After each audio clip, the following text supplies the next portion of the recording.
6 and in Region 4 of the Métis Nation of Alberta.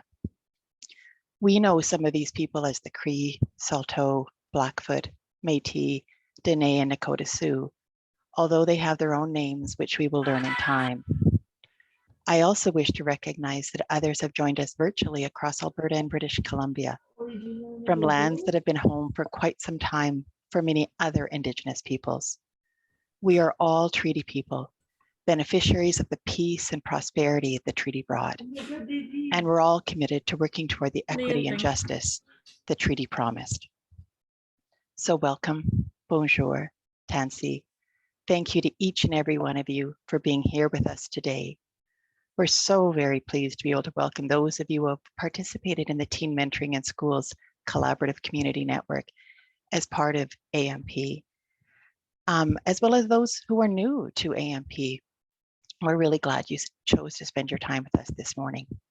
Today marks our very first AMP Summit in 2021, supporting adolescent mental health, strengthening webs of support. Before we get started, and because the work of AMP is all about relationship and connection and webs of support, I want to express my sincere appreciation to all of you who generously helped us make this event come together.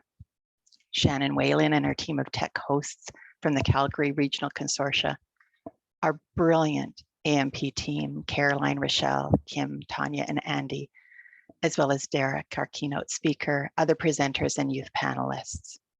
I know you could have chosen to spend your time elsewhere today, and so grateful you chose to spend it with us. So I hope as you begin our day with us that you'll take a moment or two to think about someone who made an impact and supported you when you were a teen or young adult. Mentoring, whether formal or informal, can help create connections, and we know has been shown to increase academic achievement, positive mental health, and decrease unhealthy behaviors in both the mentor and the mentee. Today, you're going to hear from presenters and youth on ways to develop healthy relationships and support youth mental well-being. And we know that over the past 20 months, all of us, youth in particular, have been living in a challenging world and may be feeling more disconnected and more disengaged than ever before. Our hope for all of us today is it provides you with food for thought around mentoring and establishes useful connections to assist you in providing sustainable mentoring opportunities. We hope you all become our webs of support. So I want to conclude by encouraging you to connect and engage with the presenters through the digital options offered in the sessions, such as unmuting your microphone to share, having your camera on, and adding thoughts or comments in the chat box. So with that, I mentioned our brilliant AMP team. One of those is with us today, Tanya Tourangeau, who's our Indigenous Engagement Lead, and I'd like to welcome her to do another introduction. Good morning, everyone. Thank you so much for joining us today.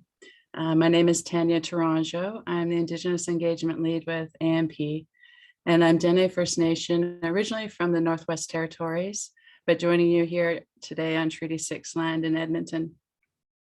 Marnie, I want to thank you for giving such a wonderful land acknowledgement. And I just want to briefly share why it's so important to give a land acknowledgement. You know, it's an unofficial call to action from the TRC calls to action. And really, it's a global thing that's going on to honor the land that Indigenous people have been connected to since time immemorial. You'll find it in New Zealand, you'll find it in Australia. And really, Indigenous people have been connected to the land since time immemorial in Canada. I was watching History Channel the other day, and Cleopatra was around 2,000 years ago. The pyramids about 4,000 years ago. But there's evidence in Canada that our Indigenous people have been connected to this land for 7,000 to 11,000 years ago. And we just live very differently on this land. We didn't build structures like the Romans or the Egyptians. We honored this land and honored the animals that roam this land, that connected us and fed us and clothed us. So thank you so much for having the land acknowledgement to start our day here.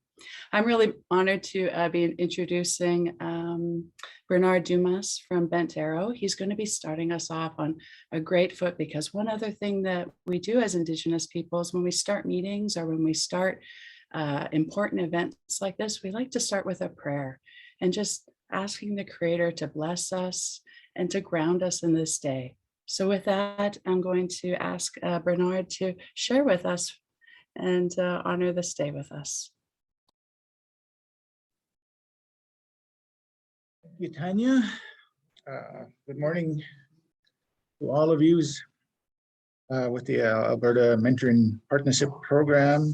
I'd like to thank Tanya for mentioning our relationship with our Mother Earth on Turtle Island that we're living on. It's very important that in our culture, in our beliefs, that we acknowledge all those spirits. The animals, the birds, the fish, even, right? Above the land, on the land, and below the land. We acknowledge them as our brothers. That's something that we've been taught, and in my prayers I always include when we travel, as people, we travel, we jump in our vehicles. A long time ago we had horses, and before that we walked, so we never ran into animals. But now we got these vehicles, and we run into birds at times. So I always ask for the Creator, as in our language we call Creator, Mama Tawino, to clear our path when we're traveling somewhere. This morning I said my prayer this morning just to get here. I'm at Bristol Center now, and working here this morning. But to get here safely every day, to get here safely and to get back home safely, and wherever I have to go to get there safely, for the Creator to clear our path. And that's same thing with the prayer that I'll be sharing with all of you. Is if you have to travel somewhere today, if you have to walk somewhere today, not to hit anything. And in our culture, we everything has a spirit. It might be good, might be bad. To keep everything away from us, like a shield around us, right? To protect our aura, and that's what I pray for all of us to have a good day. To keep our families and our home fires safe, just for today, because we're never promised tomorrow. So every day, that's our prayer that we say. Many of our First Nation cultures, in whichever way, and there's no right and there's no wrong way of doing it. It's however that you've been taught. So that's a little bit of the prayer that I'll be sharing with you. And before we start, in my prayer, I thank our Creator first and foremost. That's the boss, all our boss. Right? So I give that Great Spirit thanks for keeping us safe last night and for granting us another day, a gift of today. I also thank our grandfathers that sit in each door direction, our belief, south, west, north, and east. For them too, they help us.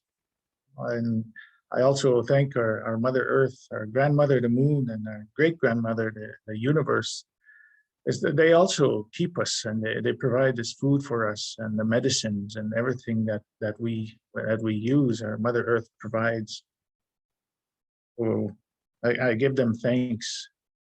And there's one elder that he's gone into the spirit world now.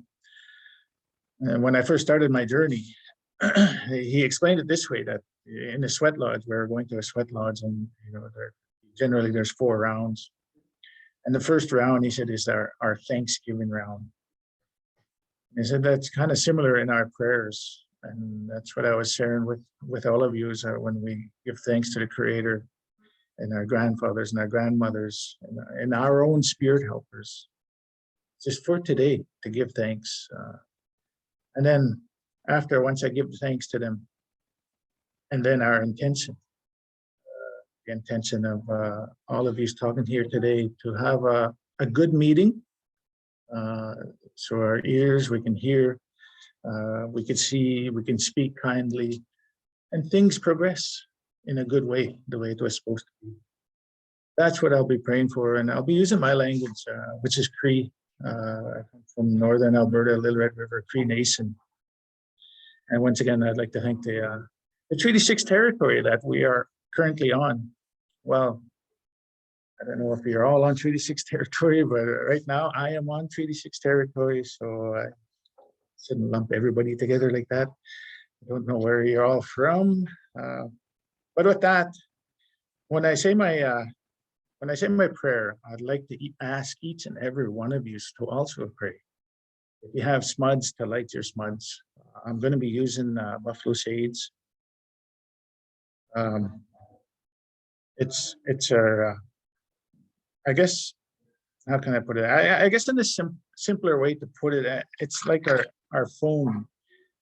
When we light our smuds, it's just like our phone to the smoke that goes up, goes to the Creator, goes to that spirit world, and they listen to us. So with that, each and every one of you have been taught and a certain way to pray. Use it. You know, that's the way you've been taught. It's just the way that I've been taught. I'm inviting each and every one of you to help me say a prayer. And when I'm done, I'll be saying hi, hi. That's when I'm done. That's the word. That's the cue.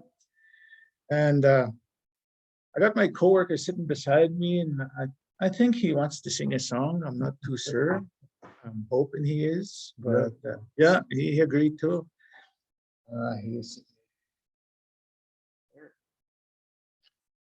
He'll sing us a song after I'm done. My cords are getting stuck in my laptop. Sorry for bouncing everybody around and getting motion sickness, or giving you a motion sickness. So if you do have your smuds, I'd invite you to light it up. If you don't have smuds, you know, and that's another thing. Sometimes when we are driving, we don't have that smuds. We could still say our prayers. We don't say our prayers just in the morning. We always do that. It's always at nighttime. Before we go to bed, there's also another prayer that many of us say. And we give thanks to our grandmother Moon, you know, our Mother Earth, our grandmother Moon, our grandmothers. They look after us at night. Can't forget about that. And I do believe tonight is a full moon. I do believe. One of the teachings of that, if somebody wants to get a haircut, now is the perfect time. But there's other teaching behind that. So with that, I'm taking a lot of time here. Ask each and every one of you to help me pray.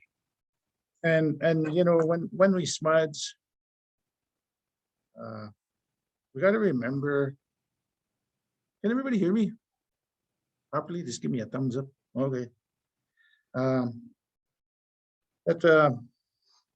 what was I saying? I lost my train of thought. When we the moon.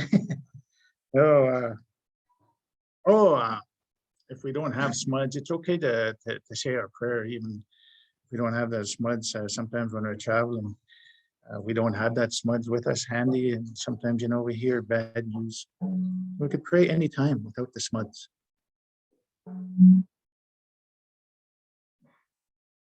So with that, let's begin.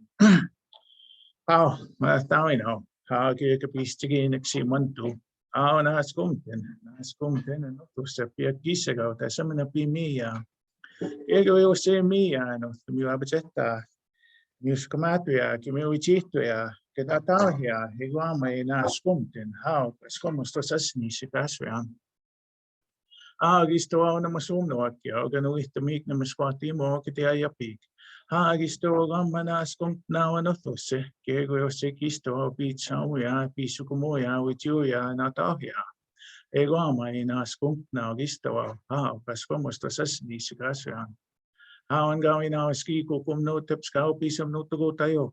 Ha gisto ga manas kom na no to se. Ke go yo se uf pigetai. Ke go yo se mi ya. Kami abeteta kana ta ya. Sukumo ya kami michwe ya. Igual ma MP kami nefwe ya. Igual ma aste na skom now. Pas como estas ni sigasyan. Katagat na masumno at pukumno at simanto at kisto at kyo miwichu ay magtawin na misukumo ay gisto aga manas kum na ano to se kego yo se picha maya sukumo ya wichu ya ego may nas kum na gisto pas como estas ni sigasyan. Magtawin na kinigan kaya kapis chigi neksimanto. Ano kwicham tan gekota Alberta mentioned partnership sikatik ibig swito kakyo gota skoak napiok kakyo ganak kamyo ayato kamyo aya big swito kamyo skumato ganak casino kiguan may kuicham tago kiguan may tutako kreske sukumo ato neget sky sinimok we aos kiguan ma kamyo tutoato kamyo sukumo ato iguan may kuicham tago igual manas kum now sukumwa kanak we're gonna kakyo gonna score gonna napyo kaitago kamyo mostito ano tanto tostito kamyo taksako kanacha tanti mostito kanacha tanti imaganto o tabanasko ofche katamina tago mo maskata mo igual mag ina ikuichemtago kanui makana keksise Kanoy mo was kay gano tanti oy toskito katamina kamyo sukumo ato suno isko igasketato iguan may imiato iguan ma kreske tutumo iguan may ikuichim to magigoy niyan gasketa no mo pagoy siwitaman kamiato iguan ma iguan may gawata ko iguan miasek mio matsuan nas kum na kakyo kigoy si no to si mi kakyo pues como cosas ni siquiera suenan. Hey. So in that prayer, just before Shane sings his song, that prayer, like I said before, for everyone here to have a good meeting today. What it is that that intention of that meeting, what's in your heart for the youth to do. For everything to work out properly. It's kind of hard to put everything in English because our Cree is it's hard to describe it in English. I could describe it kind of closely, but that is what I prayed for. And like I said before, everybody had to have a good day and to have to get to wherever you have to go today safely. We always, like I said before, we can't forget that. When we're driving down the street, not to hit even another human, even accidentally, to have that protection around us, to protect our vehicles as we're traveling, so we can get there safely and to look after our families. That COVID-19 that's out there, that spirit, it's not a good spirit. To keep us safe, to keep that away from us is what I said in a prayer. And with that, I'd like to get Shane Red Star is going to sing a song. I'll turn the.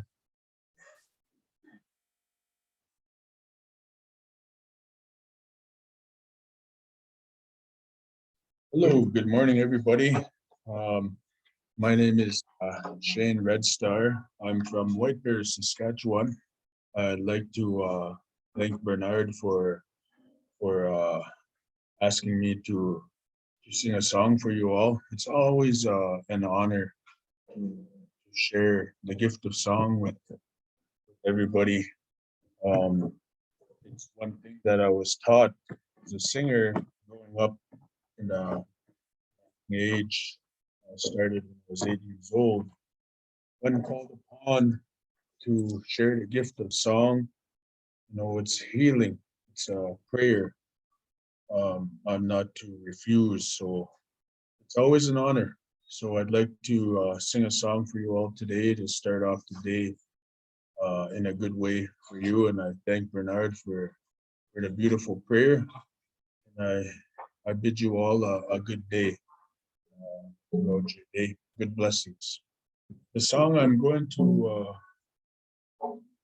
sing for you is the morning song. Bernard just gifted me this tobacco here, which is a proper protocol. When asked to do these things, tobacco is always offered to the person sharing the gift. So thank Bernard again for that. And, the morning song.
Beautiful song.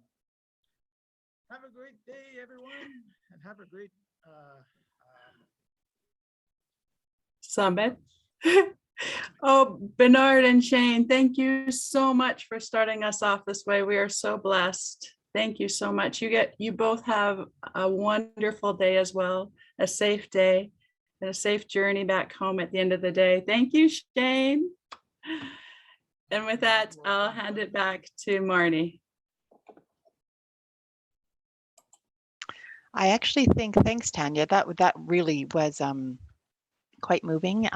What an incredibly beautiful day to start our day as the sun rises kind of here too, and it's crisp, but it's a gorgeous day and a lovely morning. Thank you all. So Kim, I'm not sure who I'm handing it over to. I'm going to hand it over to another wonderful AMP staff, Caroline Gosling. This is the beauty about virtual, you kind of aren't in the same room and we're kind of, we know what we're doing. We really do, and you will have a brilliant day. So thanks, Kim. Over to you, Caroline. Thanks. Good morning, everyone. It's my pleasure to introduce this morning's keynote speaker, Derek Peterson. I had the pleasure to meet Derek a number of years ago at one of his workshops. And those 4 days had a profound impact, not only on my work, but also on me personally. And I feel blessed to call him a friend. Derek is an international child and youth advocate and the founder of the Integrative Youth Development and its measurement instrument, the Student Support Card. Derek supports youth and adults in measuring, creating, and sustaining developmentally thick ecologies. To me, what sets Derek apart from many others is that he continues to work on, as he says, on the bottom, top, and middle of the ellipsoid of change. He continues to work directly with youth, which he's very good at. And as you'll hear him talk about anchors later, he's an anchor for so many. He also works with policymakers and high-ranking regulation writers, and then his work in the middle, the rest of us, doing the best we can with the laws and rules given, and doing our best with the changing needs of individual children and youth. Derek has been the recipient of many accolades and awards, and a couple from that long list that really stand out for me is the Harvard Education Review calls Derek one of America's champions for children and youth, and he was named Educator of the Year by the Alaska Principals Association. Derek is happy to be back in Alberta, although virtually, as he has worked in over 23 communities and many individual schools in our province. So that's enough for me, and I'm going to turn it over to Derek. Thank you, Caroline. Thank you. I'm lucky to call you friend. I'm talking to you from Sisseton Sioux land in southeast North Dakota, the Wahpeton Band. I'm talking to you from my family's farm, which we inherited the homestead, the farmstead, about 2 years ago after my grandma passed away at 103, after living here on the prairie by herself through most of that time, up until about the last 6 months. And so very rural, and my family's been here since 1888. I am going to share a PowerPoint with you. I wish I was there in person, but this will have to do.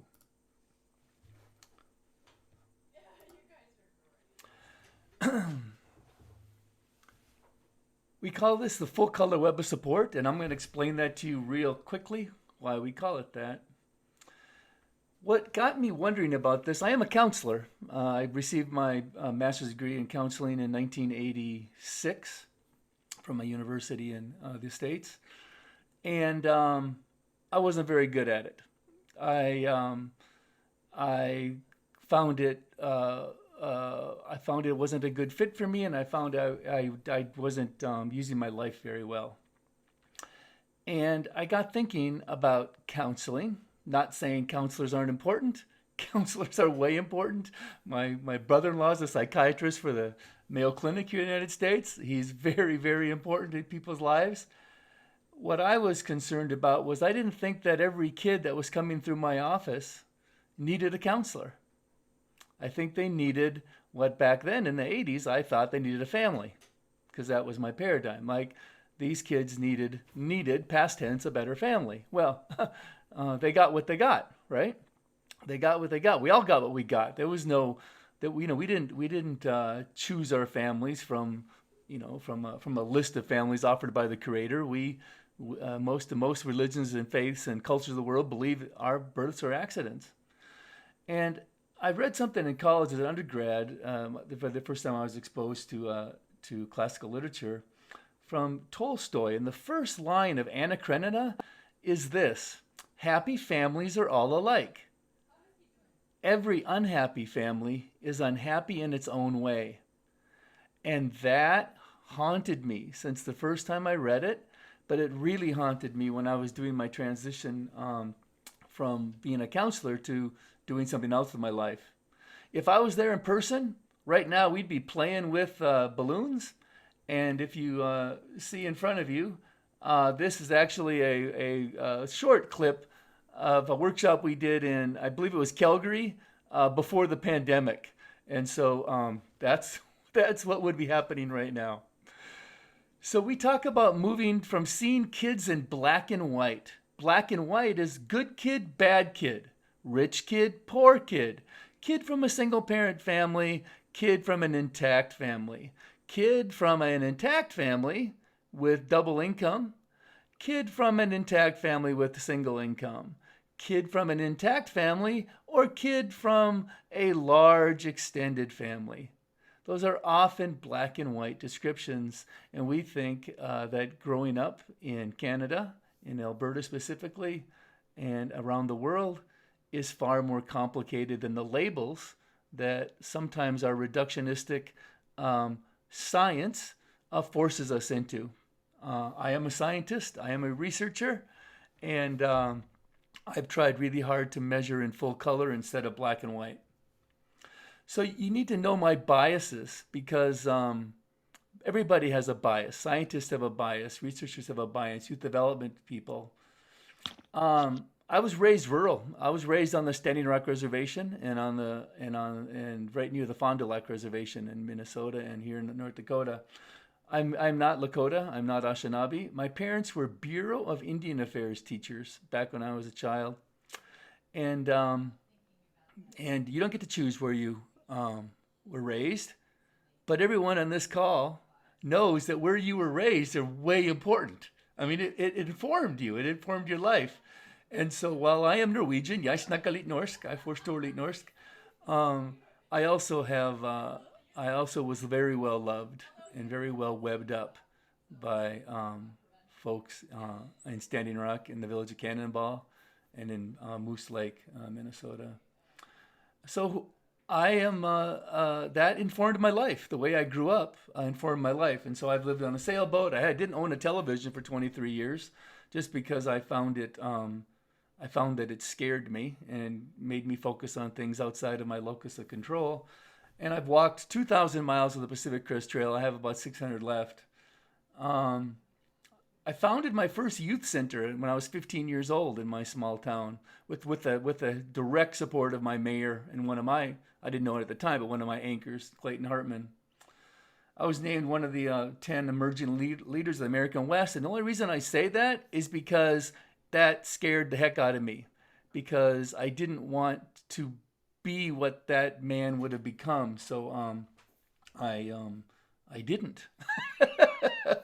I attempted to ride a tandem bicycle with my first wife across the Western Hemisphere. We took 2.5 years off, and I left my job as a vice president of a college in Alaska, and she was a director of nurses at a nursing facility, and we sold everything we owned after 10 years of marriage, and we pedaled for 2.5 years. My work is in No Child Left Behind. I have an office in Victoria, Canada. I do children's rights work around the world out of Victoria. Why out of Victoria? Because the U.S. is yet to ratify the convention, and Canada is one of the international leaders in children's rights. And so if I can't make my own country ratify the convention, I can just get an office in yours and work with IICRD, and I'm very proud of my colleagues there. And we just finished up a National Science Foundation grant, 5-year grant. So for those of you who love data, my grant was a National Science Foundation grant, not very touchy-feely people. And Purdue University School of Engineering is where it was housed. Not very touchy-feely people. And they too found out that web supports matter. And so what we talk about, you guys, is we talk about love. And we talk about what love looks like.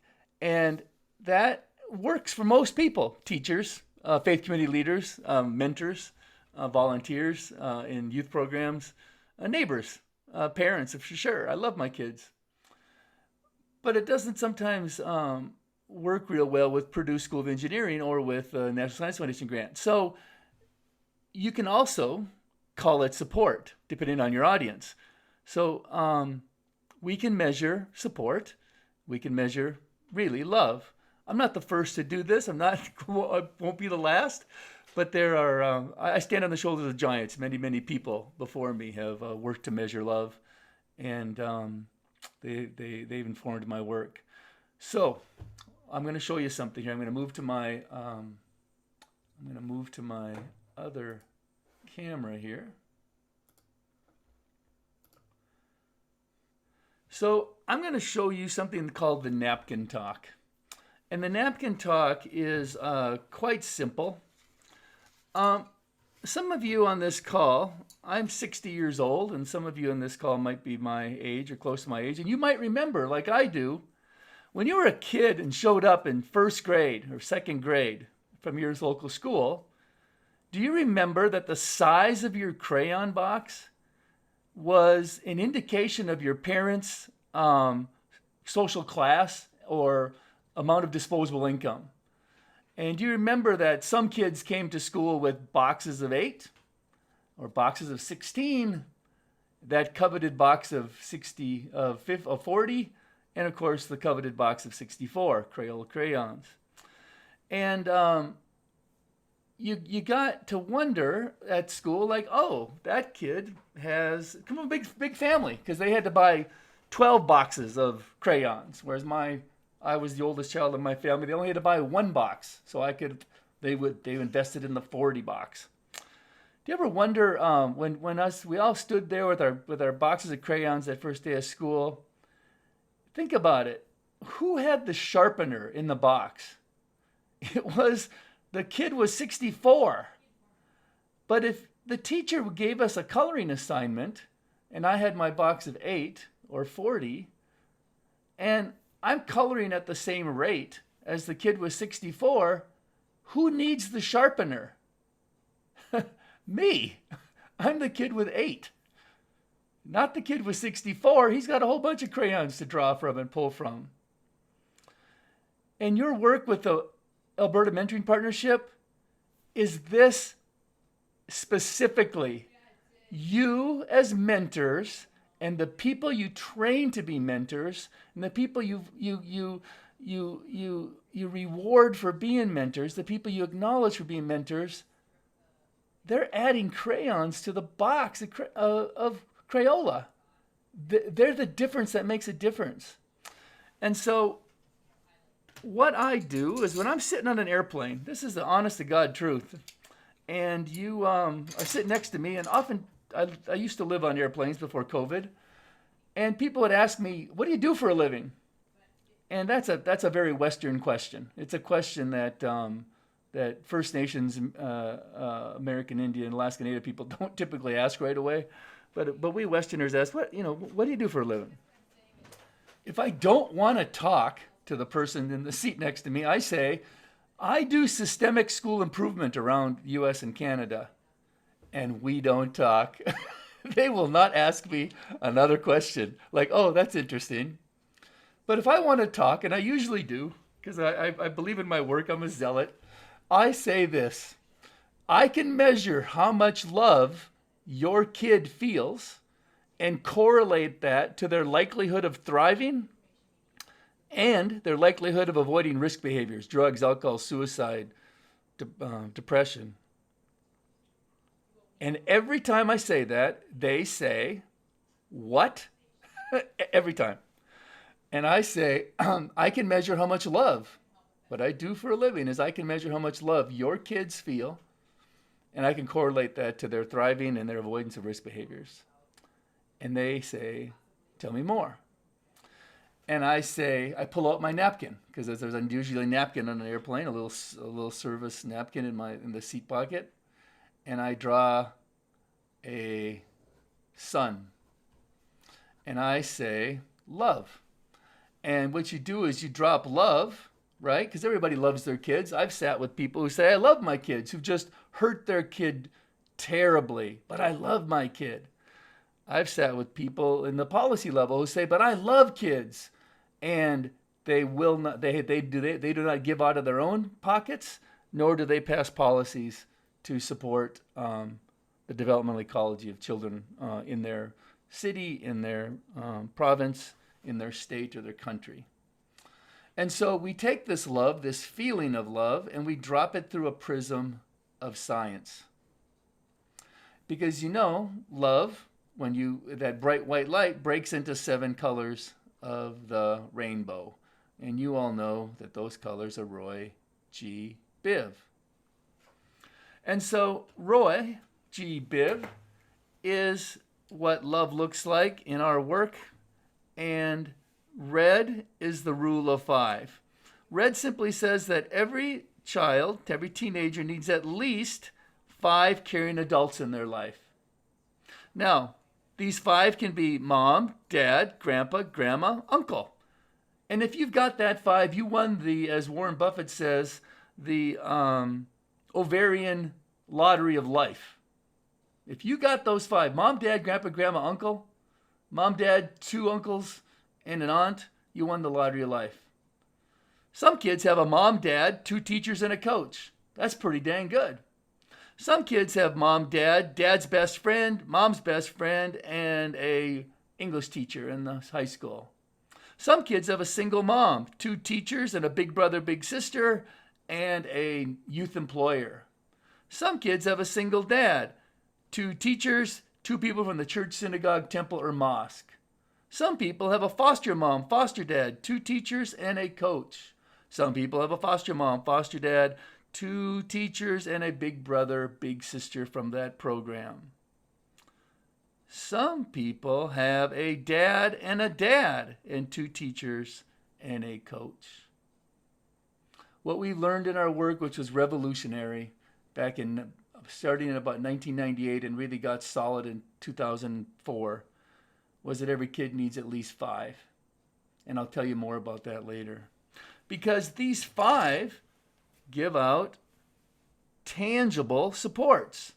Tangible supports. Tangible supports are those protective factors. If you're a person on this call who's in drugs and alcohol, who's in caring and connected schools, who's in suicide prevention, your body of research comes out of the protective factor body of research. If you're in a schoolhouse or a school district, your body of research comes out of something called learning supports. I'll let you know that the lists are almost identical. They're not identical, but they're very, very close. And so when you hear me talk about strings, I'd like you to think about learning supports if you're in education and know that language, or protective factors if you're in prevention work or treatment or intervention work. Or if you don't know either of those bodies of research, protective factors, learning supports, you can safely call them strings, and lay people and professionals both will know what you mean, because these strings, tangible supports, are what are caught by the teenager from these adults, and they start making a web of support. Tangible supports are orange, and they're tangible supports because they are easier to measure. So when you look at the list of protective factors and learning supports, you can look at the list yourself and you'll see some of those things are pretty easy to measure. Calories that you're eating in the morning is a tangible. Type of food that you ate, high in protein, or was it Coca-Cola in a box of, in a cup of Fruit Loops? You can measure attachment to school. You can measure time that an adult spends you with homework. You can measure teacher competence inside of school. Those are tangible supports. But then yellow are intangible, and intangible supports are very important, just as important in our data sets as the tangible ones. And those are things like courage, integrity, honesty, positive view of personal future, respect for elders, motivation, refusal skills. Those are intangible supports. Very hard to measure. What's important is that they come from these adults. You cannot, in our data sets, you cannot get tangible or intangible supports from a textbook. You can't get them from a good YouTube video or a 2-minute or 1-minute TikTok. You get them from people. You get them from these 5 we call anchors, these 5 people in red. What happens is each individual, this is Roy, R-O-Y, and this is the nurture argument of the nature-nurture debate, right? This is the nurture argument. What's first? What's more important, nature, nurture? Because the nature part, green, is growing the balloon. Growing the balloon, we were talking about growing the balloon before Carol Dweck started talking about the growth mindset. We were sure excited that she saw what we saw, as the fact that you can grow kids' innate resiliency, but that kids are each born with some innate resiliency. And of course, a kid lives on top of this web of support, and a large, innately resilient kid will not fall through the cracks as easily as a smaller, less innately resilient kids might, right? So green is growing the balloon, and there are innate characteristics that go along with this. We're going to talk about that soon. 80% of the kids are typical. 10% of the kids tend to be smaller balloons, and 10% of the kids are like the Goodyear blimp, right? They almost can't fall through the cracks. And those are kids, those of us who worked in prevention, drug, alcohol treatment in our lives, we all know the kid that they may have been in our treatment center, but you always thought that kid's going to be just fine, because there was something, some je ne sais quoi, something innately resilient about that kid. And what we were trying to do, I hope, is just do no harm while they were in our midst, because that kid was going to be fine. Most kids in our treatment centers, the typical or the smaller balloon kids, they needed a lot more from us. Green, growing the balloon. We talked then about we'll talk about sinkers. Those are those adverse childhood experiences that add weight to these kids. And we're going to talk about sinkers in this 90 minutes. Then we're going to talk about blue, because blue is our scissors cuts. There are things that the young person does that erodes the web of support underneath them. And there are things that happen to the child or to the teenager that erodes the web of support underneath them. These are called scissors cuts. And we're going to talk more about those later. Then there are indigo. So Roy G. Biv, right? Indigo. Each of these anchors, anchoring adults, needs a web of support under them. It means that each of you on this call, you need a web. And you've all heard keynote speakers, I'm sure, in your lives talk about self-care and making sure that you're taking care of yourself, especially this time of COVID. Of course, I'm into self-care. What I would say, though, in addition to self-care or in your self-care mindset, you're really going to do web care. You're going to make sure that your web of support is strong enough to support the balloon that you are. Because as we all know, it's webs all the way down, right? That you're on a web, right? The kids you represent are on a web, the kids you love and support, right? The people who love and support you are on a web. The people who love and support them are on a web. It's Father Michael Lex in Alaska, Russian Orthodox priest, talks about webs all the way down. Everybody needs one. Finally, violet is social norms. Social norms are like the winds that blow across this. And some of all y'all live in villages and communities, or even a neighborhood, a cul-de-sac that has incredibly positive social norms. Some of you may live in a community neighborhood, village, where the norms are a little bit rougher and tend to make building this web a little bit tougher. Social norms where you don't know your neighbor. Social norms where you're not allowed to talk to strangers. You're not allowed to introduce yourself to nature.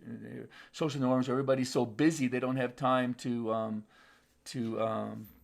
trade with their neighbors, shovel their walks, mow their lawn, help an elder out. Social norms can either blow up the whole web of support, or they can make a very calm, nurturing environment. And that is the web of support. And we're going to go through that.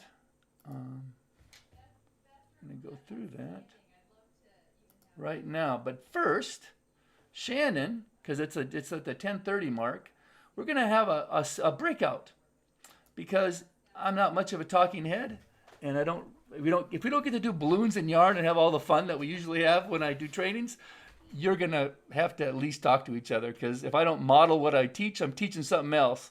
And this whole web thing is about you talking to each other. So here's a simple thing that's going to happen. Shannon is going to break you into small groups. I think groups of 3 or 4. The oldest person in the group, and don't assume that by looking at faces. You can ask people. The oldest person is the elder, and they're going to set the tone for the circle. And you're going to have about 7 minutes, and then you'll get a 30-second callback. So you have about 7.5 minutes. You're going to simply answer the question, 2 questions. Your name. That's pretty simple. And then you're going to answer the question, do you have any comments, questions, or concerns about the napkin talk that you just saw?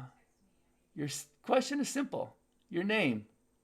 Not your profession, not your position, just your name.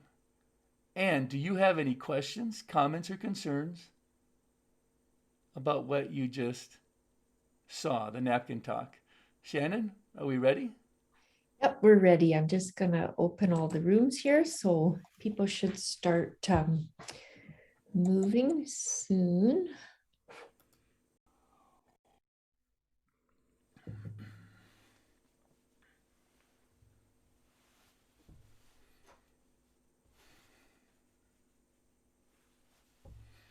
Hi, Caitlin. Hi, Clayton. Hi, Astrid.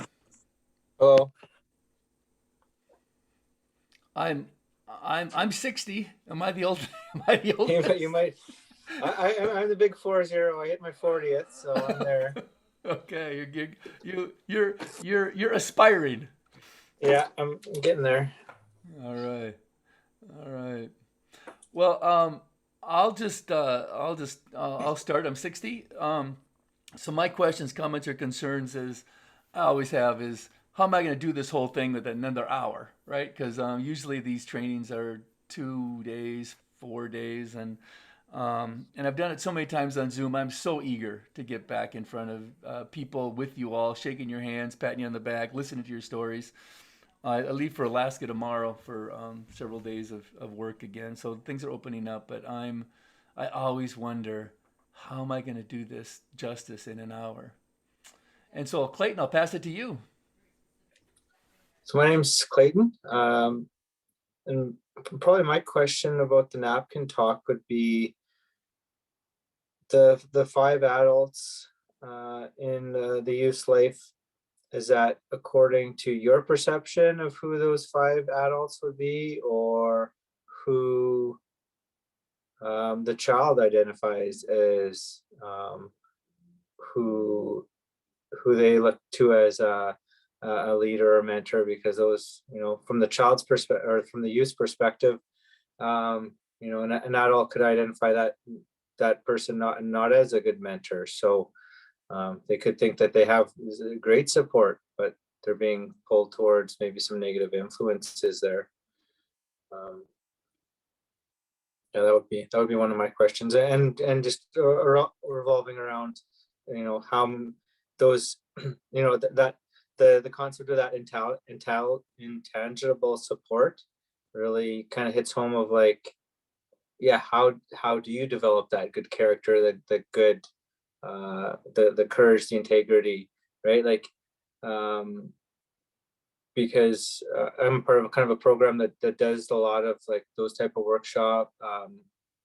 workshops, and right now everything's online, so we don't have a lot of in-person stuff, and I find that it's a really difficult to get through to youth online. So we're really looking for that foundation of like building the integrity. So how,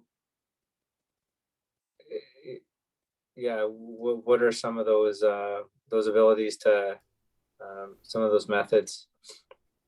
Thank you. Thank you very much, Clayton. And we'll address those as best I can. It's going to be shallow, but I can answer both those questions during the rest of the presentation. Caitlin. Hey, hey, hey. Yeah. You- Okay. So I'm Caitlin. I'm from Grand Cache and I'm 15. Um, yeah, I don't know. I think I have like quite a bit of support. I don't really have any questions on it, but like I feel like I've got quite a few adults that like fit that criteria. Nice. Does it make sense to you, Caitlin, when you see Roy G. Biv and the web of support, the Napkin Talk? Can you see it in your own life? Yeah, I tried to write down like how it connected to me. Like Ah.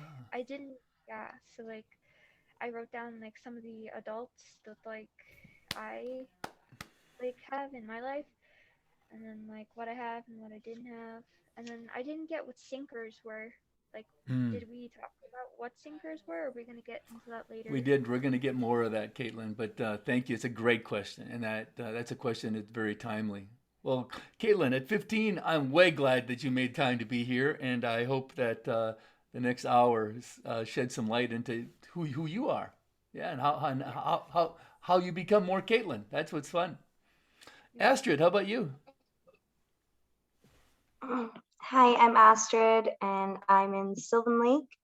I'm 25 And my question is really similar to Clayton's because it kind of made me reflect about, myself growing up in high school, and maybe there were some adults that I totally thought were great influences and great mentors. And looking back now, I'm like, oh, they definitely were not leading me down a path of, light, I guess per se. And thankfully I had some like other intervention from other adults in my life that saw that. But at first I just remember like I'm meeting that intervention with like adversity and like being like, you're ruining my life. Like, right? But I've yeah, heard now it. looking back, I'm very thankful. Astrid, I've heard that many times. I've ruined many young people's lives over the last 40 years. Yeah, Only, no, yeah. like, The good news is, I hope you tell those adults that they really didn't, because it fills our hearts up when we hear, no, I thought you did at the time, but God, I'm glad you were there. yeah, like if there's one thing I've learned in like my young adulthood is mother does know best. That's awesome. That is awesome. Uh, Fun. Well, how about any concerns about what you just saw? Any of you? We only have about 28. So we have about a minute left. Any concerns?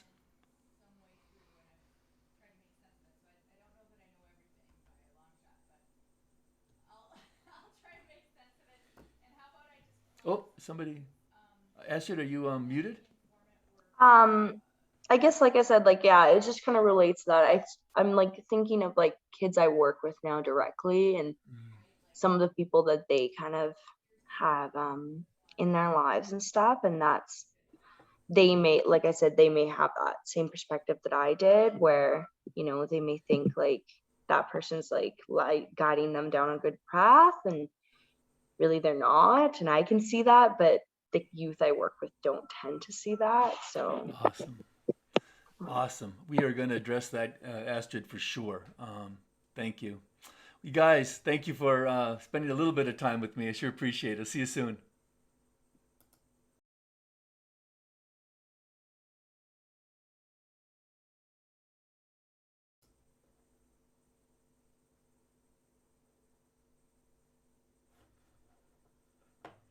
And I think we are all back. I hope your session was as valuable to you as it was for me. I certainly appreciated the questions that came up, and I think we're going to get to, at least in my group, everybody had questions, and I think we're going to get to them in the PowerPoint. Thank goodness. So here we go. I'm going to go back to the back to sharing my screen, and here we go.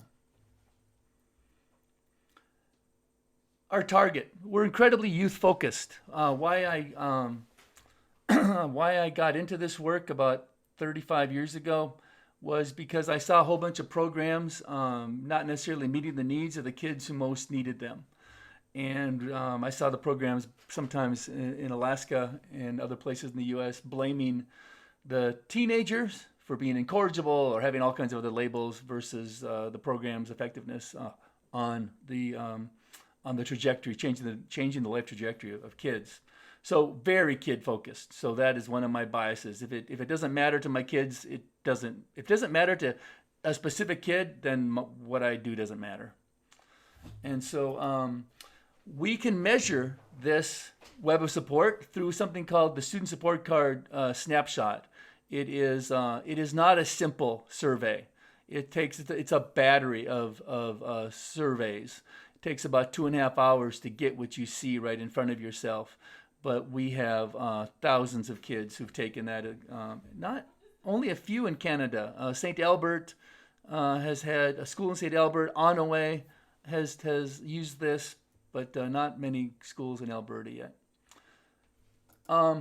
So when we talk about resilience, because that's what we're talking about, really, this is not about doing well in school. This is not about being a good kid. This is not about being a student leader. All of those things correlate to web of support. But what we went looking for in the research was, What makes a kid resilient? What makes a kid bounce back from adversity? Because as a counselor and as a youth development person 35 years ago, I couldn't change their past. I had to deal with them right here, right now, and hey, what about tomorrow, right? So one of the findings we were looking for, one of the outcomes of resilience is how many choices do you think you have? So I was dealing in Alaska with a high suicide rate, and I was looking at kids not feeling like they had many choices. And when kids only thought they had two choices, sometimes they would choose suicidal ideation or to take their life. I was trying to make sure that kids had at least 10 and ideally a whole horizon of choices. Student achievement and civility is important. Student achievement is correlated to options. The better you can read, write, and compute, the more options you're going to have. And civility, being nice to people, to your neighbors, to people in your school, it also increases your number of options. The ability to bounce back from adversity and learn from your mistakes. So not do the same thing over and over again. And my favorite one comes from elders in the village of Angoon in southeast Alaska.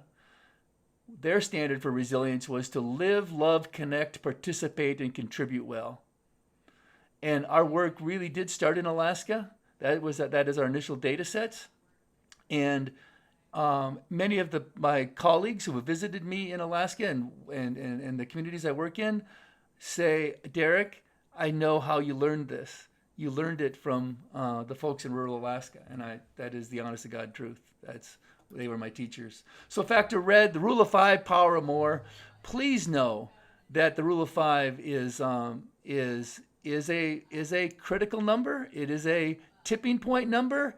But everyone on this call, don't lose your brains. You can do it with one. You can build a web of support with one caring adult. Is it hard? Yeah. Is usually a super mom, like with a cape and the bracelets like Wonder Woman, Wonder Mom? But you can do it. Can you do it 2? Of course you can. Can you do it 3? Of course you can. Can you do it with 15? Of course you can. Can you do it with 22? Of course you can. The rule of 5 tends to be a tipping point. So that's the power of more. When we teach this to young people, we say the rule of 5, comma, the power of more. They learn the whole phrase. Why? Because there's been some talk about every kid, it takes a whole village to raise a child. It takes a whole village to raise a child. And back in the 90s, I was going around Alaska saying, it doesn't.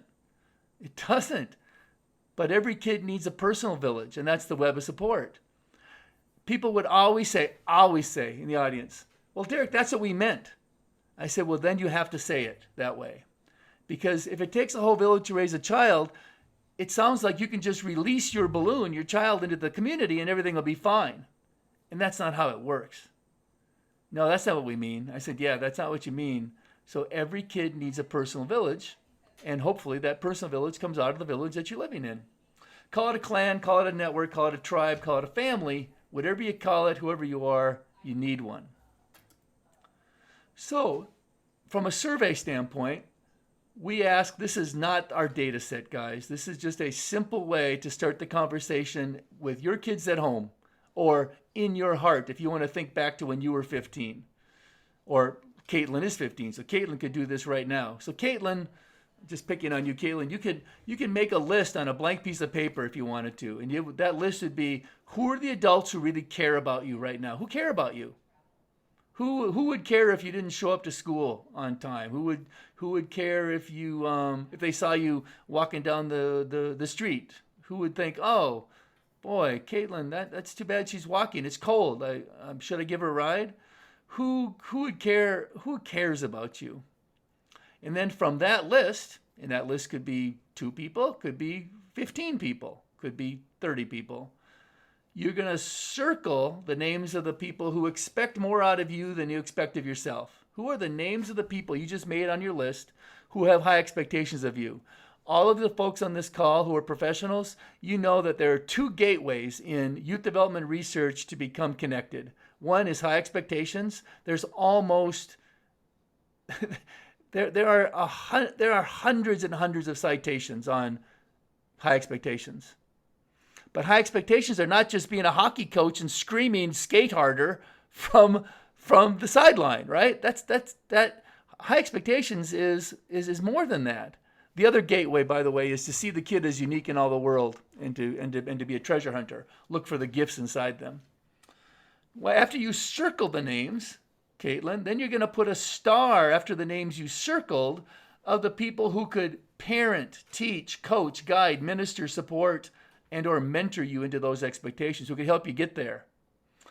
Your second two numbers are the numbers of anchors you have and the numbers of tight width anchors you have. And we don't only measure how many you have, we measure their proximity to you or their weight that they have in your life. We have 3 standards for that. Who are these people that show up on these lists that you just made? Everybody should guess that biological and adoptive family members' names are the most frequent names on the list. Duh, and thank God, right?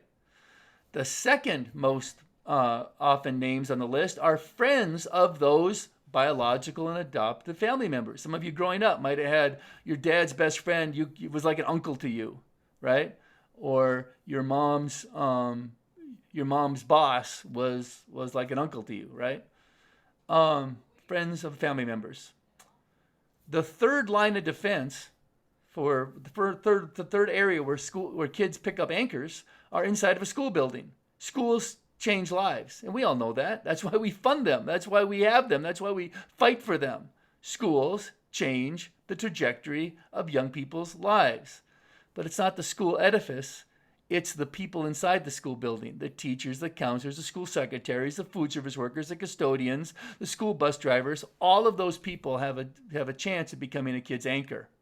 And in the West, US, Canada, Western education in Mexico and Nigeria and Namibia, Western education, kids are allowing us to connect to them in a school building. We could talk more about that some other day. Fourth one is members of an intergenerational faith community, church, synagogue, temple, mosque, meeting house. It's people where multi-generational people are sitting there talking about the same things, looking at the same strings and social norms. Fifth, volunteer youth program leaders and staff. Least likely to appear on a kid's list is the paid youth program leaders and staff, and that's a conversation for another time. So, what are the percentages? Family. A lot of people think that those names should be 80%. Or 70%. The truth is, when we do our data sets, 37% of the names of kids that kids put on their list are family members, bio or adoptive. Second most likely are friends of that family. So that, if you do the math, 58% are the top 2 categories. Thank goodness school is 20% of the names are people inside of a school building, 13% from the faith communities, church, synagogue, temple, mosque, meeting house. 6% are volunteer youth program leaders and 3% are paid youth program leaders. Paid youth program leaders, you know that the research says the more you collaborate with the school, the more effective your program will be. Why is that? Because kids, at least in our data sets, are showing that 20% of the connections come from the school. If you want to move from 3% of your program into higher effectiveness and being a mentor and being building web support for kids, cooperate within the school building. Families. We each have 3 families. The family you're given. We talked about that earlier, the ovarian lottery. Then you have a PH family, the family who finds you. I was in Cannonball, North Dakota, Lakota, right? Those elders had huge positive influences on my life. The people I met in Cannonball, the people I met at Moose Lake, huge. And why is it a small PH? Because I didn't choose to live in Cannonball, but I toddled from my parents into the village, and that's when I started making connections on the softball field, playing prisoner's base, playing all kinds of children's games in the community. It was the 60s. There was no phones. And then when I became the age of majority in 14, 15, really then I start choosing my own family. I start making my own family. The people who give me the biggest influence, who allow me to influence.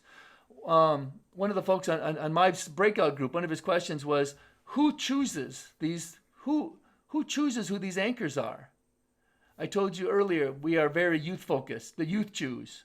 But what if the youth doesn't have it right? The youth always has it right.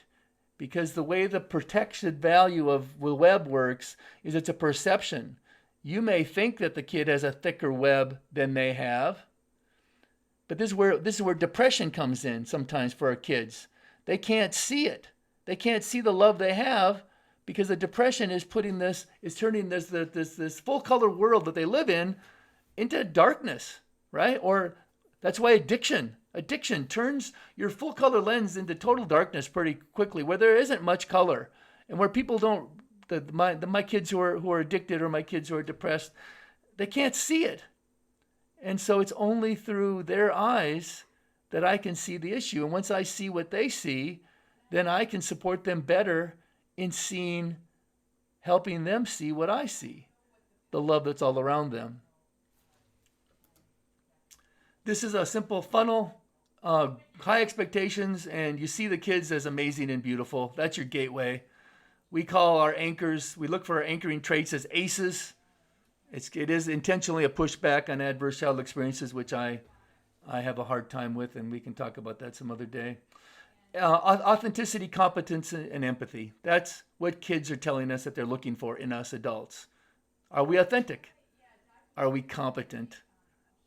And do we understand where they're coming from, have empathy?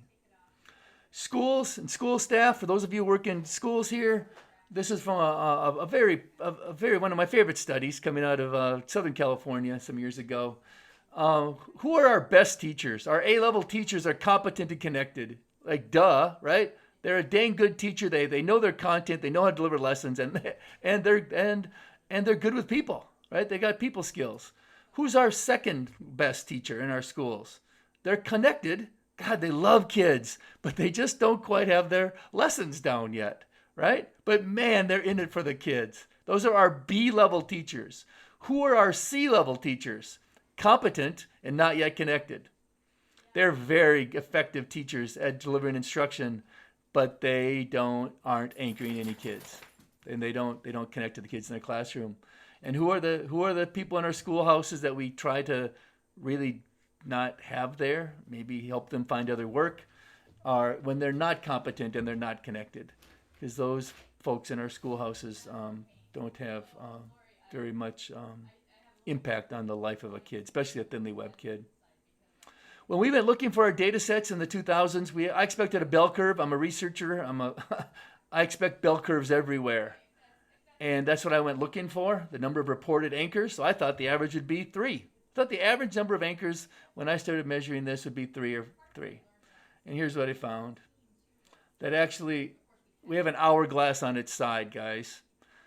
At least in the places that I've measured, and we've measured this in thousands of schools and communities in Canada and the US, Mexico, and in Europe and in Africa. 37% of the kids have 0 to 2 anchors. 42% of the kids have 5 or more. So when we talk about in Canada and the US about the demise of the shrinking of the middle class isn't only economic, it's also social capital. We have a bunch of kids, 42%, who are so thickly webbed that they almost can't fall through the cracks. And we have a whole bunch of kids, 0 to 2, 37%, almost an equal number, who are living on web supports of huge cracks. And it's mattering a lot to us. Orange, tangibles. These are the supports and conditions and opportunities and protections that are provided by and through the anchors. A kid can't check that they have a caring and connected school unless they can identify who in that school is caring and connected. It's not the bricks and mortar or the carpet, it's the people. The people matter hugely in web of support and in social capital. It's not necessary. So how about some of you? I'm Jasnakalit Norsk. So I have eaten more lutefisk than I care to tell you about. I don't like lutefisk. I went to college. I went to St. Olaf College, Norwegian Lutheran College. They served lutefisk at Christmas, right? At the cafeteria. So lutefisk. But when my grandma made it, I ate it. Because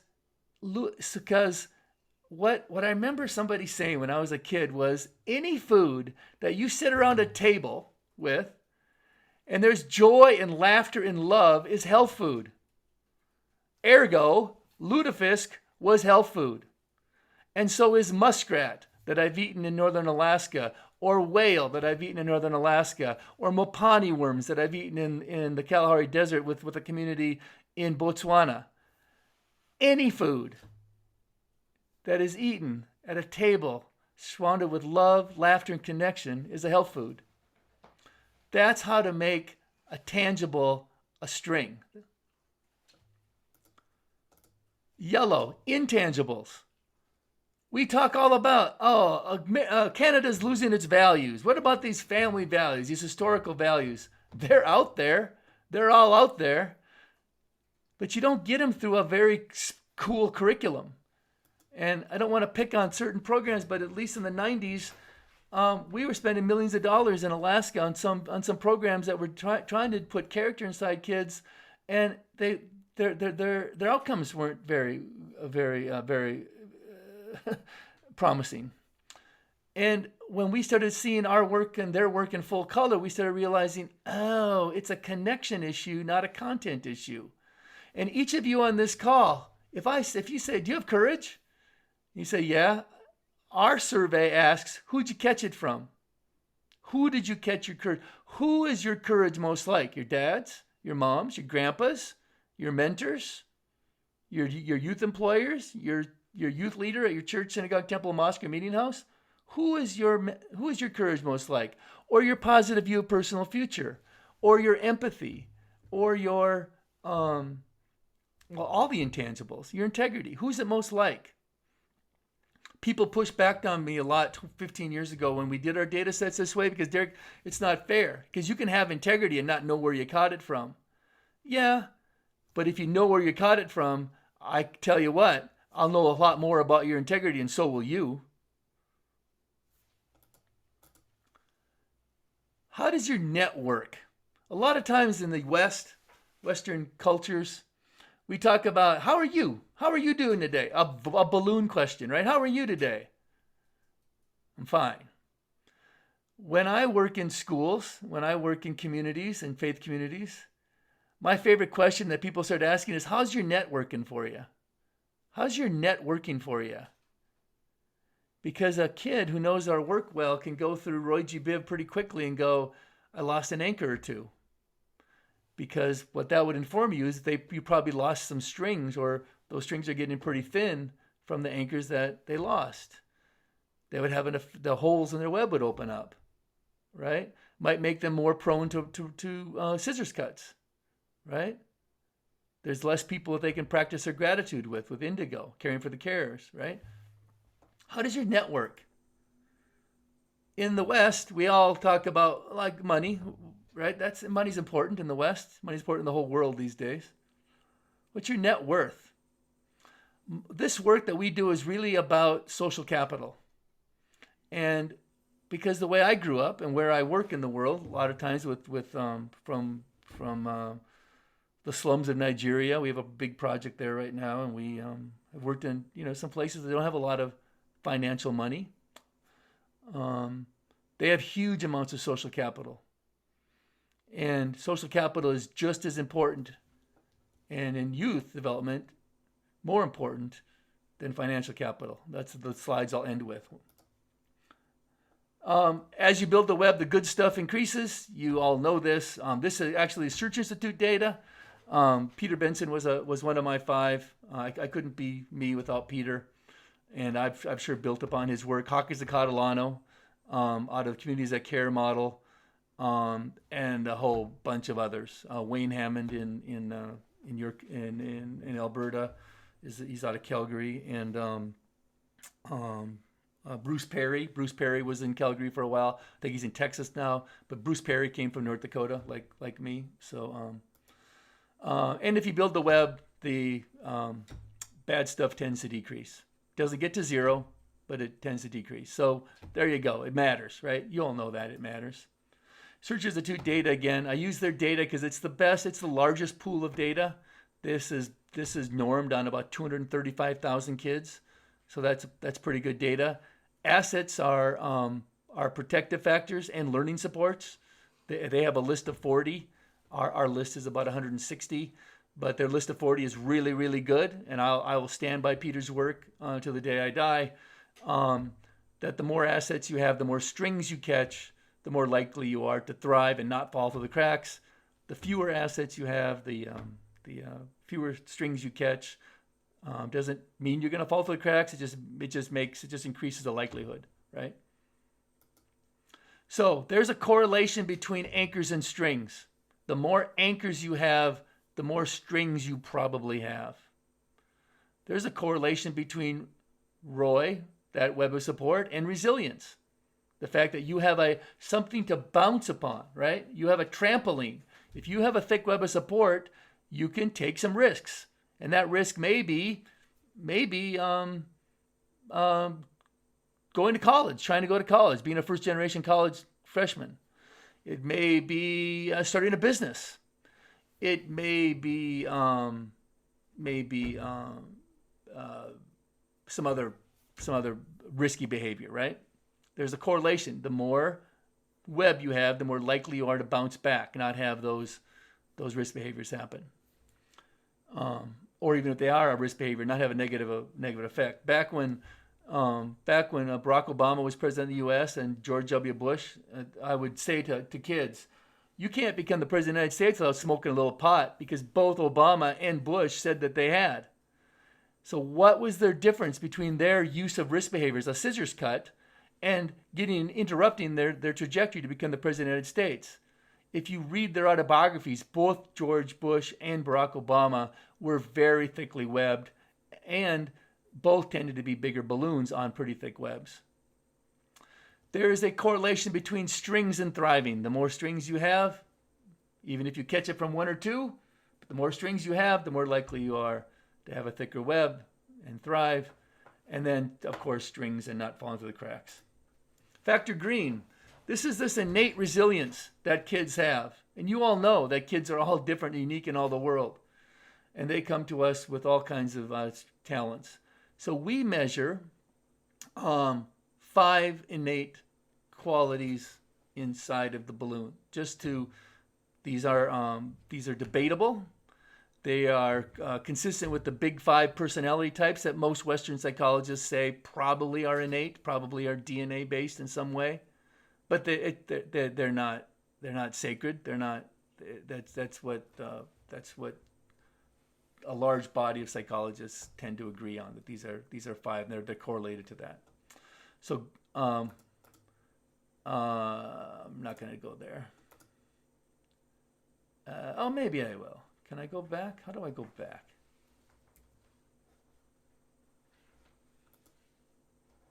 Can you hear this, everybody? Give me a thumbs up if you can.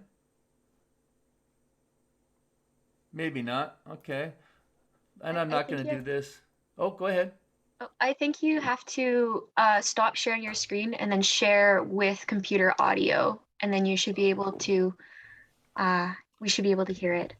Thank you. Because I'm freaking out that I've only got 20 minutes left, I'm going to not show that, but some other day. 5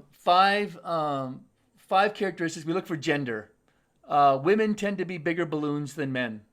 It does not mean women are better than men. It does not mean women have an easier life than men. It means that women are more likely to stay on any web of support that they have longer than a guy, which does open them up to risk behaviors. And we can talk about sex trafficking. We can talk about all kinds of reasons why there's no naughty or nice. It's not necessarily a blanket good thing to be a bigger balloon.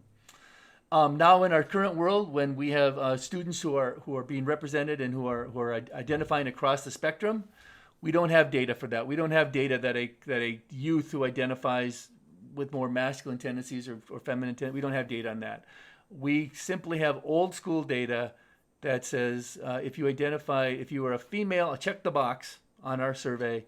that made you more likely to stay connected to any web you had, even a thin one, than a male. And that very simply can be shown in prison population numbers, numbers of men in prisons versus number of women. But that's we can talk all about that some other day. Positive social orientation. This does not mean extroversion. Does not mean extroversion. Introverts are actually there's no correlation. We looked for this because I worked with First Nations, American Indians, Alaska Native kids, and sometimes some of the tribes the kids are more reticent by culture. Zero impact on their web of support. Matter of fact, I would make an argument that some of my introverted kids, while they may have fewer anchors, they are very deeply connected to those anchors. Some of my more pro-social kids, they'll list many anchors on their list, but they're pretty loosely tied to some of those anchors. But they'll say, yeah, that's my mentor. Yeah, okay. You can put them on the list. It's your identification, but I don't know if they have the same protective value of some other anchors. Faith and wonder. Kids who wonder. Is there something bigger out there? Why am I here? Why am I born? Tend to be bigger balloons than kids who don't wonder at all. Like what you see is what you get. Optimism and grit. Kids who tend to persevere, tend to be a little more resilient. Of course, resilience to be based partially in persevering, and finally, identified value, intelligence, and talents. Kids who know how they're smart, right? And when schools and counselors and mentors amplify and treasure hunt and find those inside kids, they tend to be bigger balloons than kids who don't. Remember, it's growing the balloon. These are not static. Every one of these traits can grow. And that's the work that we all do with mentoring. The web grows, and so does the balloon. Adverse childhood experiences are hot right now, and trauma. I've been doing this work a long time. The fact that I go into communities, neighborhoods, and villages, and trauma is a new concept to me is ridiculous. If you love people, you know that people have hard lives and bad things happen to people that are outside of their control. My concern about ACEs is that there are people out there who don't have a full color lens, who have a black and white lens, and they're coming into talk to my kids. So my kids mean, not all kids are my kids. My kids are the kids that I work with in schools and communities and congregations around the world. I know their names. And good people are coming into their midst, and they're giving them an ACEs checklist and then showing them in 20 minutes how their data correlates to obesity, longevity, multiple marriages, other outcomes. And they leave. And so for a while, back about 8 years ago, I even had my kids say, Derek, I had a purpose come in from someplace and say, I have 6 ACEs. I have 10 ACEs. And I said, wow, okay. And you have a thick web of support. And your web of support is going to mitigate those ACEs. You know what to do. You know how to make sure that those ACEs don't negatively influence the whole trajectory of your life. Yes, they are there. And you can do something about that through your self-agency and through your web. Oh, okay. All right. So all my kids, because they see in full color, I say, when you see that 42% of people like you have high ACEs, you're the other 58 because you see in full color. Those kids haven't seen in full color yet, the 42% who are going to be obese. They're still seeing black and white. I'm working on it. I'm trying to get to those kids. But you're one of the 58. Those norms are different for you because you see in full color.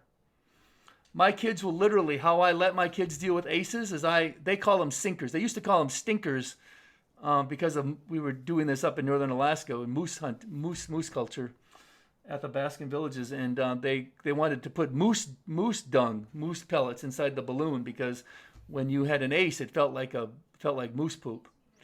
And of course, you can't go on a webinar in Alberta and talk about moose poop like I just did and have me taken seriously.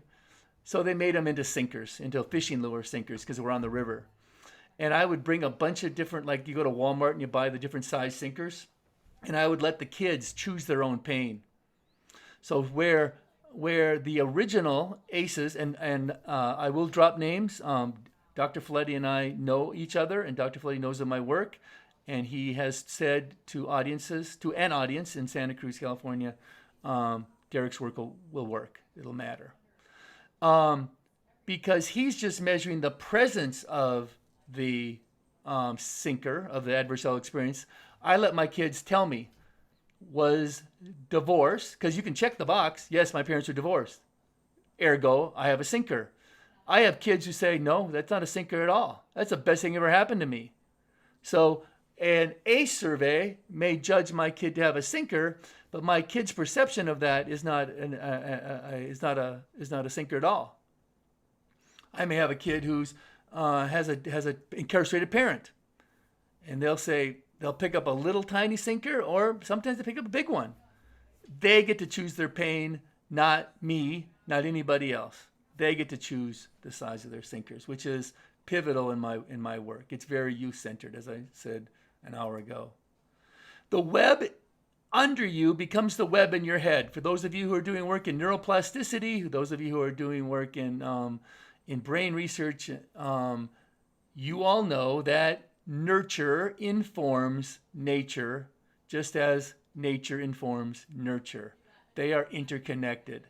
The web underneath you informs the web in your head, right? It changes your brain. Those of you who understand epigenetics and how we can influence even DNA for future generations through the web of support is quite fascinating to me. Blue scissors cuts. These are things that kids have in control of themselves. They have a control of their scissors cuts, and things that are outside of their control. Scissors cuts are not sinkers. Sinkers don't have a color. They are inside the balloon. These affect the web. Scissors cuts, too much screen time, 3 or more hours a day. Alone at home, 2 or more hours a day. Age of first use of alcohol or drugs. Youth perception of harm and danger. Being bullied and or having youth violence perpetrated upon them, or them being a bully. Why this is important is because what we know from the web of support, when kids pick their own pain, so a couple things. One, the web of support can mitigate a lot of these things, except it'll still cause a scissors cut. What do I mean by that? A kid with 35 strings and 7 anchors can handle a few scissors cuts, can't they? They can. So for instance, when I was bullied in Moose Lake, I can remember the bully's name. And when I went home and I was a little boy, was crying, being bullied, my mom and dad and other anchors said to me, well, Derek, there's just bullies in the world and you're going to have to deal with it. And here's how to deal with it, avoid him, blah, blah, blah. And you know what? I avoided that kid. His name was Kenny, like the plague, right? My parents essentially told me to suck it up. But if you would tell a thinly webbed kid to suck it up, in my opinion, they should look at you like you're crazy. Because they don't have, so a web of support is a safety net. It will protect me and you from harm. But it's also, in the traditional native sense, the word a dream catcher, where it filters out the nightmares and let the good dreams go through. That's another part of it. A safety net, it's also a filter, a dream catcher. And it's also a launch pad that'll get you to your next school to work. It'll get you to your next your next adventure, to your next web, right? Because you go from web to web to web in life, right? Okay. Indigo, caring for the carers. I don't expect any of my kids to web you up. I don't. They're kids. They have a right in the Western cultures to have an adolescence. But they sure need to help others web you up, and they need to not make webbing up anchoring so hard on you, and they can do that simply by being grateful and thanking you for your time, for your resources, for the lesson you spent a hard time.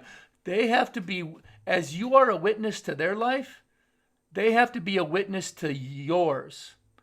And they have to start practicing being a witness to your life, because how do we expect them to be a witness to their children's lives when they're parents?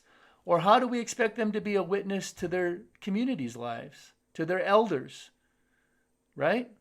to their fellow colleagues in a youth in an organization that employs them, in college. They need to start understanding that there's gratefulness and gratitude, and there's skill sets around that reinforce the whole web structure for them as well as for others, because it's webs all the way down.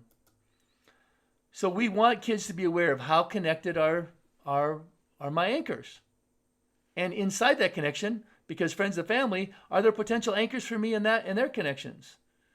What's our morale at work? Are we building a web of support for our work, or do we hear suck it up so many times during COVID or before that we're exhausted, right? What's our web of support like? Can we filter all of the crap that's been happening? Some people have, and some it's been really, really hard on. It's not a balloon problem.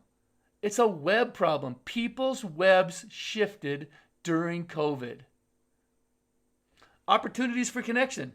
Got really hard to me to tell kids the last 2 years, go out and connect, because it's hard with a face mask on. It's hard when you can't be closer than 6 feet together. It's hard when people are all worried about having a contagion. And then how close are you to your original web, right? If you're far away, if you're teaching in the far north and Northwest Territories, it's not Northwest Territories anymore. It's well, if you're teaching in Yellowknife or Inuvik, or you're probably a long ways away from some of the folks who loved you when you were younger. Factor Violet, community norms. These are the winds that blow across. Economy and jobs matter, right? You need some money, right? Acceptance of drugs and alcohol. Hey, that's just the way it is here. It's just the way it is here. Normalization of sexual harm. I worked in schools in the United States where literally grabbing students' private parts, I would hear students back in the 90s say, that's just what we do. It's normal. It doesn't bother me. Like, yeah, no, that we can't practice that as a culture, that as a norm. That's not culture, that's norm. Fear, like disease, like COVID, blah, blah, blah. What I want you to know is social norms are not culture. It takes a lifetime to learn culture. It takes a lifetime to learn culture. Social norms, it takes about between 4 hours and 2 days, depending on how long and how deeply you're intertwined in a village or a work site or a school district. Social norms can shift pretty quickly, and students with student voice can shift your social norms pretty rapidly. 80% of students entering schools feel good about themselves. By the end of 5th grade, only 20% do. This is not a school problem. It's a web problem. And we need to have more diversity of anchors and mentors come into these young people's lives to remind them continuously where their magic is. Schools can't do it alone. Matter of fact, we're not even, because schools are trying to get content delivered, and sometimes content gets in the way of doing treasure hunting, exploring magic. 20% of high school students have a positive self-image. That's social norms in the US for sure, less so in Canada. This is US data. But I'm telling you, my kids, they're too fat, too thin, too tall, too short, too long of toes, hair's the wrong color, eyelashes too long, my word, right? I'm not good at math, oh my word. They can list their deficiencies like a resume. So that's where the student support card comes in, because this is much more than their academic resume. It's actually their social capital. It's a better predictor of student performance than gender, family income, race, and ethnicity, or family composition. The gender, the relationship between strings and protective factors are similar for males and females. The more strings females and males have, the more likely they are to have higher GPAs. So, Purdue School Engineering, guess what? They are actively recruiting females into the School of Engineering in Purdue, as they should. But the pool is smaller. Why? Because they're coming from webs of support with anchors who are not giving them messaging that says you can be an engineer. Because still in 2022, there's still a little bit of social norms out there that say there's just some things that girls can't do, which is insane, which is ridiculous, but it still happens. A web of support, If you want your daughters to be engineers, web them up with people who say, there's an engineer in you. And they're going to model. They're going to tell you all the engineers that they know who are females. Family poverty is a predictor of low student achievement. Strings are a better predictor of student academic success than income level. Please remember that people with limited income, they love their kids too. And I will tell you, I work in some of the wealthiest communities in Canada and the US. And guess what? Their kids aren't as webbed up as their checkbooks might think. And those parents don't like it because they say, I give my kids everything, except the web of support. Race and ethnicity. European American kids are 5.8 times more likely to be successful in school than thinly webbed. Native American, 3.8. Multiracial, 5.4. African American, 4 times more. Hispanic American, Asian American. Race is not a risk behavior. It's not a sinker. It's not a scissors cut. A web is a safety net, filter, and launch pad. Web up our kids. Family composition. It's single moms are the problem. Single dads. Grandparents raising kids. Tightly webbed youth from single-parent families are 13 times more likely to succeed in school than those who are loosely webbed. Furthermore, while 42% of loosely webbed youth from single-parent families have problems in school, none of the tightly webbed youth from single-parent families have problems. For those of you who are mentoring kids from single-parent families or grandparents raising kids, you are the difference. You change the trajectory of children's lives. The wisdom of the elders has stood the research test of time. A Yupik elder stood up in a meeting in 1997 after 2 days and said those words. And he said, this is what we've been talking about. The web of life is being destroyed and eroded, and we need to reweave it. And if Northern Alaska is too far away from you, working in a village in northern British Columbia, Cree country, a Cree elder said the same thing. And we were 2 days. I was on translating. Those elders listened. They didn't say hardly anything, but they participated. They didn't say at the very end, when it was their time to speak, they said, this is what we're talking about. We're talking about kinship networks. We're talking about taking care of our kids. We're talking about our kids knowing what we're doing. Full color web support is not a program. Not one more thing to do. I got 2 minutes left. Everybody can see themselves in full color. We coach kids, we coach adults and anchors how to amplify what's right and not be so deficit-based. Not do command and correct or command and control, but actively connect and unleash.